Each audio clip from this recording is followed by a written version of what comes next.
జీవితాన్ని స్వామికే అర్పించేశారు దాదాపుగా. ఇప్పుడు ఈ క్షణం మనం హైదరాబాద్ అనే నగరంలో ఉన్నాము. మీరు స్వామివారిని విడిచున్నారు. మేబీ మీరు స్వామివారిని విడిచి 24 గంటలు అవ్వచ్చు, లేదా 48 గంటలు అవ్వచ్చు. మ్యాక్సిమం స్వామివారిని విడిచి ఎన్ని గంటలు ఉండగలరు మీరు? అది స్వామివారి అనుమతితోనే. స్వామివారు ఎంత అనుమతిస్తే అంతే. ఓకే. అలా ఎన్ని రోజులు అనుమతించారు మీకు? మ్యాక్సిమం ఎన్ని రోజులు అనుమతించారు? మ్యాక్సిమం 7-8 రోజుల కన్నా ఉండదు. అందులో కొన్ని కండిషన్స్ కూడా పెడతారు ఆయన. చాలా వ్యక్తిగతమైన విషయాలు. కానీ వచ్చేటప్పుడు స్వామివారి దగ్గర అనుమతి తీసుకొని వస్తాను. వెళ్ళే పని త్వరగా పూర్తి చేసి మళ్ళీ నీ దగ్గరికి తీసుకో అని ప్రార్థన చేసి వస్తాను. వెళ్ళరా అంటారు. బంగారు వాకిల వరకు వచ్చి వెనక్కి తిరిగి చూసినప్పుడు కాస్త శోకంగా కనిపిస్తారు.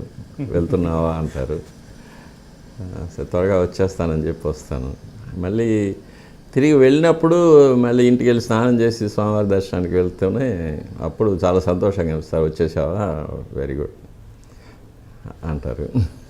అది ఇట్లా ఇది maybe it's my own imagination, or maybe it's reflection of my own thoughts. But అది ప్రతిసారి నేను అనుభవిస్తూ ఉంటాను. ఇది వీడ్కోలు కానీ స్వాగతం కానీ స్వామివారి దగ్గర నుంచి చూస్తూ ఉంటాను. కాకపోతే బయటకు నేను వెళ్ళే కొన్ని అనుమతులు ఇవ్వరు. ఇక్కడికి వెళ్తున్నాను అంటే ఇవ్వరు, వద్దంటారు. కొన్ని విషయాలకు వెళ్ళరామంటారు, సంతోషంగా వెళ్ళరా అంటారు, వెళ్ళి త్వరగా వచ్చేసే అంటారు.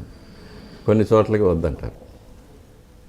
వ్యక్తిగత కష్టాలు, కుటుంబ కష్టాలు కూడా స్వామివారికే విన్నవించుకుంటారు కదా. స్వామి నువ్వే దిక్కు అన్నట్టు మామూలు వాళ్ళే అనుకుంటున్నామంటే ఇంక మీకు అది సహజం కదా. వృత్తి జీవితంలో కూడా కొన్నిసార్లు మీ మీద విమర్శలు వస్తూ ఉంటాయి. వాటిలోకి పోను కానీ అలా వచ్చిన సందర్భాల్లో కూడా మీరు స్వామికే విన్నవించుకున్నారా? ఏమి స్వామి? ఏం విన్నవించుకోను, వదిలేస్తా. ఉదాహరణకి నేను చెప్తాను, ఈ వ్యవస్థను రద్దు చేయాలని పాలకులు నిర్ణయం తీసుకున్నప్పుడు అటువంటి సందర్భాలు ఎందుకు స్వామి ఇంత కష్టం ఇచ్చావు అని స్వామిని అడగలేదా? అక్కడ అది కూడా మేము ఏం తప్పు చేశాము, ఎందుకు ఇలా జరిగింది అనేది అడుగుతాను. కానీ ఎప్పుడు అన్యాయం చేయలేదు స్వామి. ఓకే. మనకి ఒక ప్రావర్బ్ ఉంది కదా, ఒక తలుపు మూసుకుంటే ఇంకో తలుపు తెరుచుకుంటున్నాను. ఆ విధంగా చూస్తే స్వామివారు ఒక తలుపు మూస్తే 2 తలుపులు తెరిచారు. అందులో సందేహం ఏం లేదు. నా పర్సనల్ ఎక్స్పీరియన్స్ అది.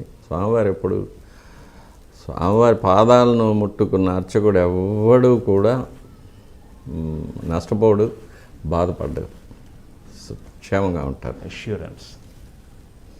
స్వామివారిని నమ్మాలి, అదొక్కటే అండర్లైన్. స్వామివారిని నమ్మాలి. స్వామివారు నన్ను కాపాడుతారు, నాకు స్వామివారు ఉన్నారు అనేది ఒక్క నమ్మకం ఉంటే చాలు.